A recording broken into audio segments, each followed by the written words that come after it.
Hey everyone, and welcome back to the channel. If you're into stories that crawl under your skin, based on real experiences that blur the line between what's real and what's not, then you've hit the right spot. Seriously, hit that subscribe button right now and stick around, because tonight's tale is called The House That Remembers, and trust me, it's going to make you look at your own home a little differently. This isn't just any ghost story.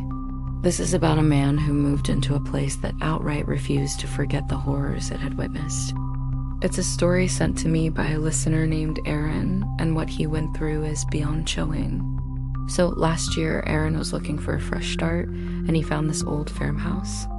It was about 40 minutes outside the city, surrounded by dense woods, and here's the kicker, it was cheap.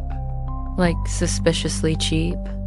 The real estate agent just mumbled something about the last owners moving out suddenly, never explaining why. Aaron didn't care.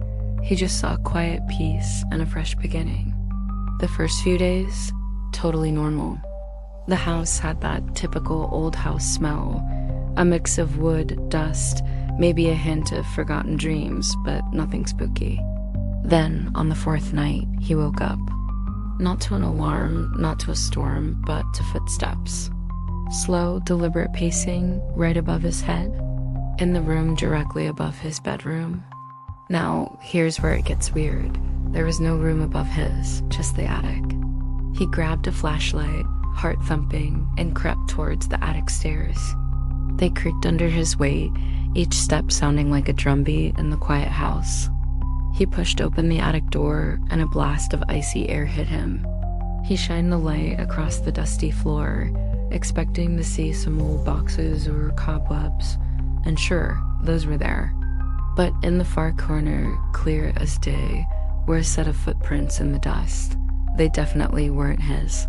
He backed out, trying to rationalize it away, maybe an animal, maybe he just missed something. But the next morning, things escalated. He walked into the kitchen, and the ancient radio he'd never even touched suddenly crackled to life, just static at first. Then, through the hiss, a soft, raspy voice whispered, "You came back." Aaron froze. He yanked the plug, but the radio kept playing for a few terrifying seconds before dying out. What was happening? That night, he had the most vivid dream. He saw the house on fire, walls glowing red, smoke choking everything, and a woman's scream echoing from inside. When he woke up, gasping for air, he found his hands were covered in soot, actual black ash.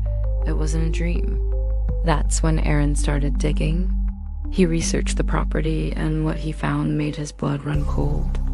20 years ago, this very house had burned, and a woman had died in that fire. Her husband was suspected of arson, but they never proved anything. The local legend said the house remembered her, that sometimes it replayed the night she died. A few days later, desperate for answers, Aaron decided to test something. He set up a camera in the hallway, facing the attic door, and let it record overnight. The next morning, he played back the footage. Around 3 a.m., the attic door slowly, silently swung open. A shadow emerged, not walking, more like gliding, and then it paused, right in front of the camera. You could just make out the faint shape of a face, staring right into the lens. And then a faint, chilling whisper from the background, "You're not him." After that, Aaron said the house totally transformed. Doors he'd closed would be wide open by morning. He'd hear breathing near his bed. He'd wake up to the smell of smoke, even when there was no fire. And one morning, he found small handprints, like a woman's, on the inside of his bedroom window. They were black, like soot.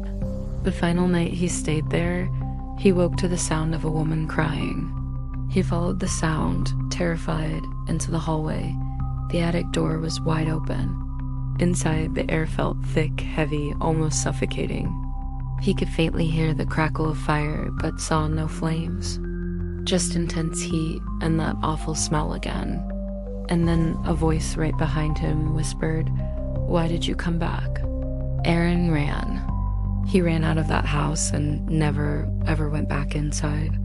A few weeks later, the house burned down. No lightning, no gas leak, no cause ever found. The fire started in the attic. Aaron says that sometimes, even now, when he drives past the empty lot where the house once stood, his car radio fills with static.